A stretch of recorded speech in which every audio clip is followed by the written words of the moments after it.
ভয়াবহ ভাঙনের মুখে রাজ্যের অন্যতম পর্যটন কেন্দ্র গঙ্গাসাগরের কপিল মুনির আশ্রম। জটিল আবহাওয়া এবং সমুদ্র পাড় ভাঙনের কারণে প্রাচীন এই তীর্থক্ষেত্রের স্থায়িত্ব নিয়েই তৈরি হয়েছে সংশয়। 1 থেকে 5 নম্বর পর্যন্ত গঙ্গাসাগরের স্নানঘাটের রাস্তা গতকাল জলোচ্ছ্বাসেই তলিয়ে গিয়েছে। সিভিল ডিফেন্সের তরফে সমুদ্রে নামতে নিষেধ করা হচ্ছে। পুলিশ প্রশাসনের তরফে মাইকে সতর্কতামূলক প্রচার চলছে। নিম্নচাপ এবং কোটালের প্রভাবে সমুদ্র উত্তাল হওয়ায় জলোচ্ছ্বাসে তলিয়ে গিয়েছে গাছ, উপড়ে পড়েছে বিদ্যুতের খুঁটি। সমুদ্র পাড়ের অসংখ্য অস্থায়ী দোকান ক্ষতিগ্রস্ত হয়েছে। এর জেরে মন্দির থেকে সৈকতের দূরত্ব কমে এখন তা দাঁড়িয়েছে 450 মিটারের কাছাকাছি। প্রথম এবং দ্বিতীয় তৃতীয় মন্দির বর্তমান মন্দির থেকে প্রায় 3.5 কিলোমিটার দূরে প্রতিষ্ঠিত হয়েছিল, সেগুলিও তলিয়ে যায় গঙ্গায়। ভারতের প্রয়াগে কুম্ভর পর দক্ষিণ 24 পরগনায় গঙ্গাসাগরের স্নানের মেলা হলো বৃহত্তম পূর্ণ তীর্থ।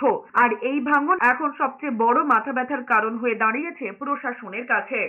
এখানে সমুদ্রে খুব জল বাড়া, তাই 1 নম্বর থেকে 5 নম্বর পর্যন্ত যে কানেক্টিং যে ঢালাই রাস্তা ছিল ওইটা ভেঙে পড়ে যাচ্ছে, এবং যে দোকানগুলো যে ছিল তো ওদের সরিয়ে নিতে বলছি, একটু দূরের দিকে গিয়ে বসতে বলছি যাতে নদীর ধারে ওরা না থাকে, এবং তীর্থযাত্রীদেরও বলছি এখন আমাদের 6 নম্বর স্নানের ঘাটটা খোলা আছে, ওই দিকে গিয়ে নিরাপদে স্নান করার জন্য।